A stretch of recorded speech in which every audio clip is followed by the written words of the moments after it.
Before we dive into today's episode, I have something truly special to share. Next September, I'll be leading an intimate women's retreat through the south of France and northern Italy, and you're invited. Picture this: mornings exploring the colorful markets of the French Riviera, afternoons sipping wine, and a hotel view with golden Mediterranean sunsets.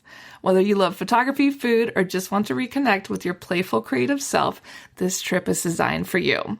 Spots are limited, so if all this sounds like your kind of adventure, please visit tourwithabsolutely.com and look for the tour France and Italy with Crystal. You can also send me a message or check out the show notes. Claudine Hemingway is a descendant of famed writer Ernest Hemingway. We bumped into each other at a party and decided to team up and dive deep into French history, but with a twist, by bringing a spotlight to those lesser-known creatives in France. This is History with a Hemingway. All right, guys, we're back with part 3 of the Summer Apartments, and Claudine's going to give us more exciting information.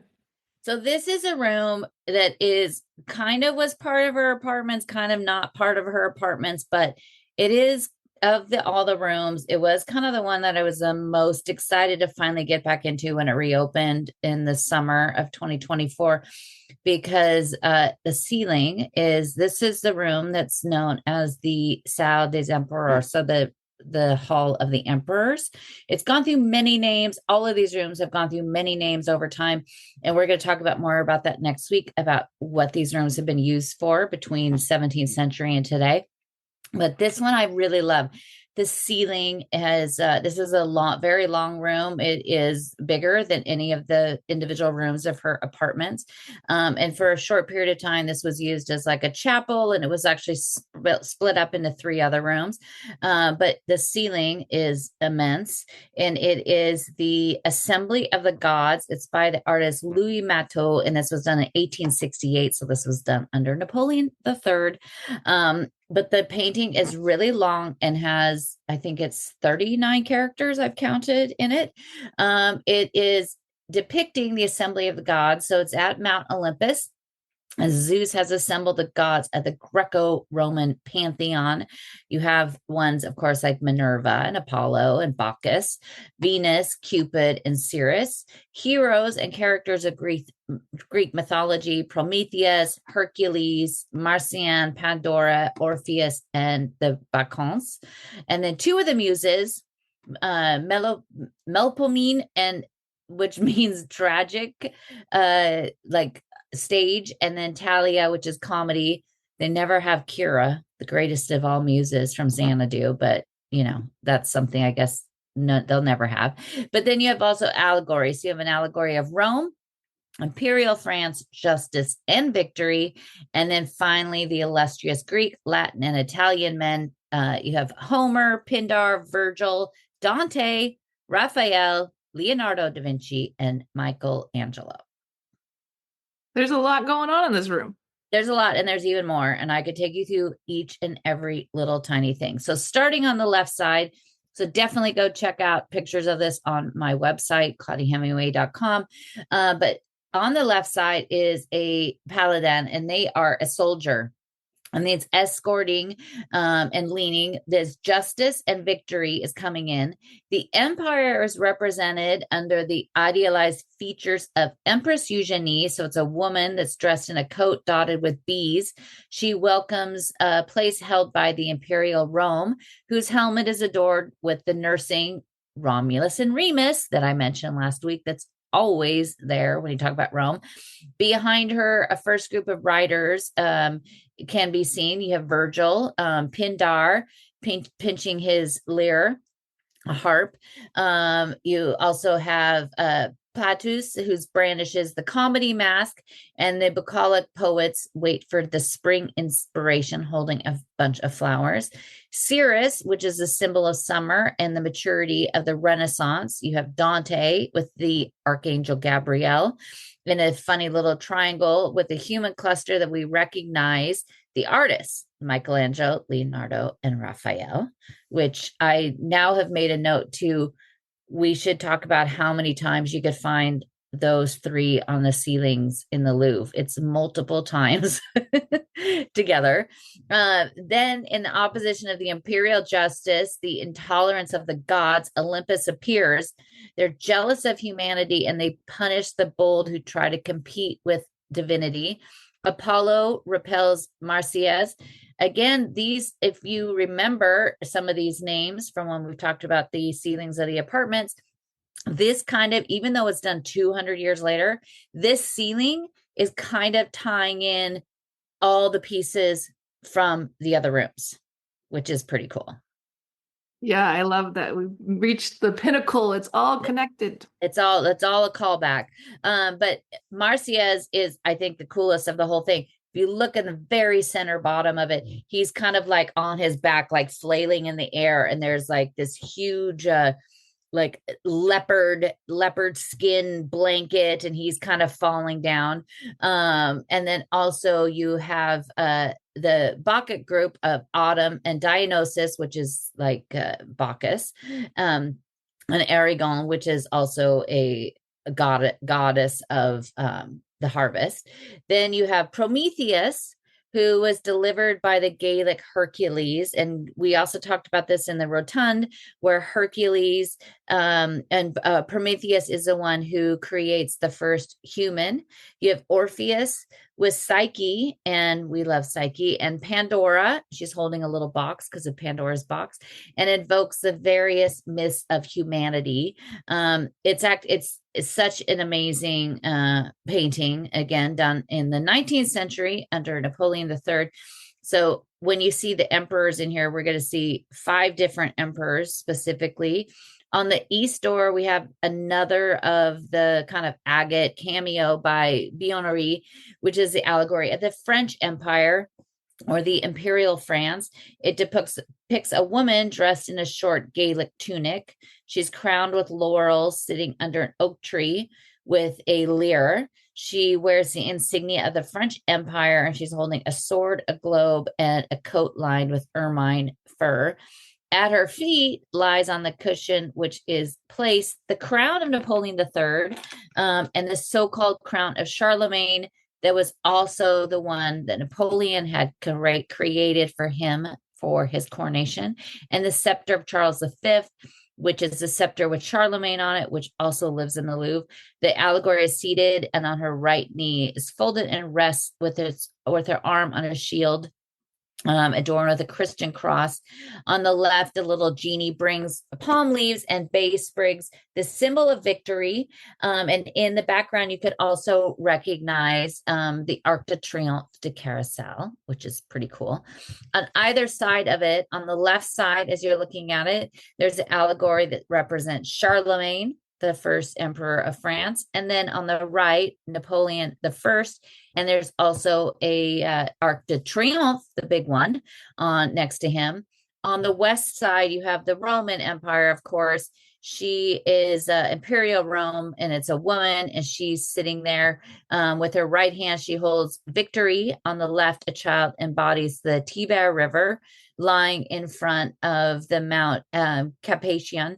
On the right, the Roman wolf breastfeeds, guess who? Romulus and Remus. It could be the Romulus and Remus drinking game on these episodes about the apartments. And then on either side of it, on the left, you now have Caesar, and then the other side represents Augustus, which is pretty cool.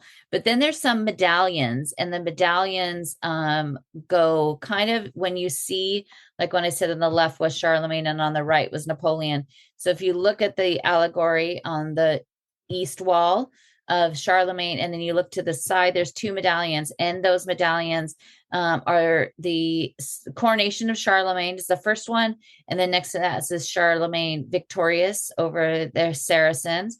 On the opposite side, first you have the coronation of Napoleon, and then the next one is Napoleon at Austerlitz. So each one of these, it's like the basically some crowning victorious moment of each emperor. And then it's also the next one is like them in battle. You have on the southwest side Caesar amid his troops and the triumph of Caesar. And then the other side is Augustus and Vitruvius. It's at a building site. And then the next one is Constantine victorious as well. So these are really cool and up there on the ceiling, and sadly hidden away for a few years from us being able to see them again. One day we'll come back to them. One day. I mean, we waited 5 years, which felt like it was going to be forever for Notre Dame. So it was pretty quickly. But these rooms themselves that were used for Anne of Austria, she died on January 20th, 1666.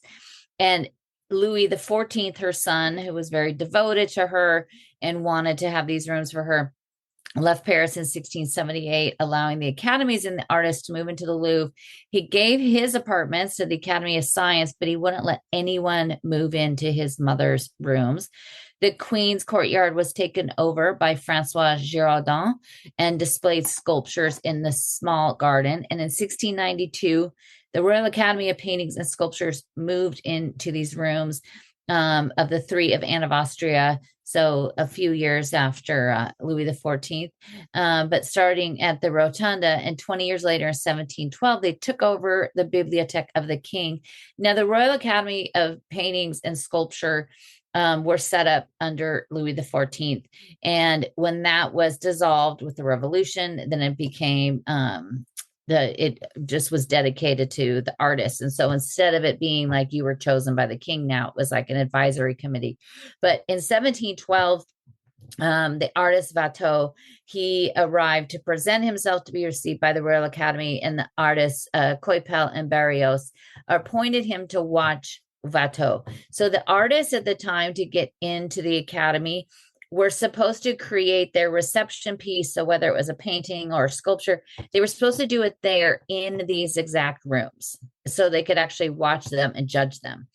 But 2 years later, on January 5th, 1714, Watteau still had not submitted anything, which was pretty common about art with artists because, of course, it took a long time and they were busy. He was given a new extension for a year to January 25th, 1715. But on August 28th, 1717, he still hadn't entered his piece. He was given 6 months to finish it. He finally submitted his painting. That's the Embarkment pour Cythera, made its way into the world. And it is one of his most famous paintings. And it was presented in the Rotund. He would die just 3 years later in 1721.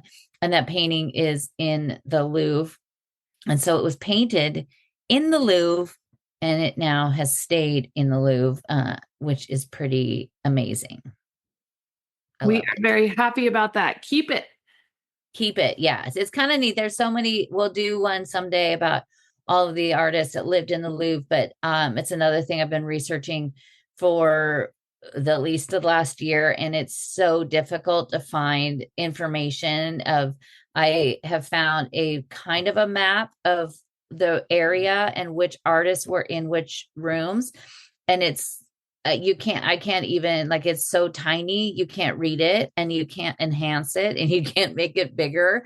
But it was pretty cool because when Louis XIV just said, peace out, we're going to Versailles, the academies moved in, as I said, and the artists. And so there's some artists like Jacques-Louis David, who lived in the Louvre. He lived there. He painted there. He held workshops there for female artists, which you weren't supposed to do. His children were born in the Louvre. So it's pretty cool that some of these pieces that we have in the Louvre were actually created there and then hang on the wall. And some of them maybe haven't even left. I love the idea of them being there since the beginning. Yeah, it's pretty. I mean, they were there until Napoleon kicked him out. So in 1804, he was like, get out of here, guys. We're taking it over. Because some of them would have they'd, of course, have like wood burning fires in the Louvre. You'd have the artists, the sculptor artists, because, they're doing these really heavy marble pieces. They'd be on the ground floor level. And then you have like the painters and engravers on the upper floors. But they don't have, I just really wish I have a book that's in French about the artists and when they lived there. But even that one doesn't have like, I want to be able to walk into a room and be like, in this spot right here, this artist lived. That would be really cool if we had access to that information. Yeah, someday I'll keep looking for it. But the rooms themselves will go through quite a few transformations. One of the coolest things about these rooms, and when I found this out, it was after the Olympics were over. But I am shocked that they did not use this in the opening ceremonies or allude to it or talk about it. So the Seine itself, as we know it, was a stage. And so from the balcony of her apartment, they would set up these platforms and they would hold entire parties and festivities out on the Seine in front of the Louvre.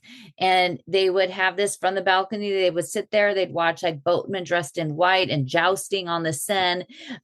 They were the most lavish under Louis XV, but in 1682, for the birth of the Duc de Bourgogne, they also had a huge party on the Seine between Pont Neuf and Pont Royal, featuring floating boats with musicians and singers and actors, boats that were decorated by like gardens that were covered with sculptures and French flags at the Bourbon flag.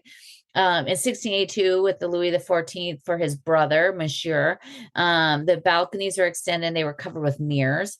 In 1739, Louis XV and his wife, Marie, returned to the city to celebrate the marriage of their daughter, Louise Elizabeth, to the Infanta of Spain, Philippe. They had 6,000 rockets set up on the Seine, so fireworks, and 300 boats parked there that people would just watch these parties and spectacular festivities on the Seine.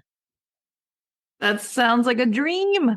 It's so cool. And I cannot believe that they didn't allude to that. I mean, they must not know about that. I mean, I was digging deep to find that information, but I thought it was so cool that was what they did. So, hey, Olympics, you weren't all that original.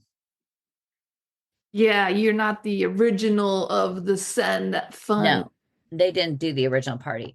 Architect Jacques and Gabrielle enlarged the Queen's balcony. There's a really cool engraving I'll put on my website by Jacques-François Blondel. A platform that was 32 feet wide, included Corinthian marble columns covered with flowers and vines. It had gilded statues by Sarrazin on the east and west side. It was covered with red damask velvet curtains that were giving the king and queen a platform for the stage. Platforms were built along the Seine that held 500,000 people, and rocks were used to cover it up with scaffolding. You didn't have the quay and the walkways that we have today down there. But so you had, they created these, but also at the same time, these things were done like the scaffolding was made out of wood. I don't think I'd be standing on something made out of wood in the Seine. I would not trust that at all. No, I wouldn't really trust that. But in 1719, a platform and the throne that was created outside. They also turned the Seine one time into a grotto with like this huge, like massive, like floating barge that was turned into a grotto with like these huge, piles of rocks that had sculptures coming out of it and performers and singers. It was pretty, it'd be pretty amazing to see that. And of course, I have seen a few lithographs of showing this, but not a lot. And I'll put some of them on my website so you could check them out. But next week, we'll talk some more about these rooms in the final episode of the series about what these rooms became over time. I can't wait, guys. And make sure you take this with you. You can imagine it all while you're waiting for it to reopen. But when it does reopen, you can bring it with you. And see you next week and check out ClaudineHemingway.com. Thanks for listening today, guys. If you're interested in learning more about Claudine, her tours, history, and the beautiful photographs that she posts all over Instagram, tune into her website, ClaudineHemingway.com.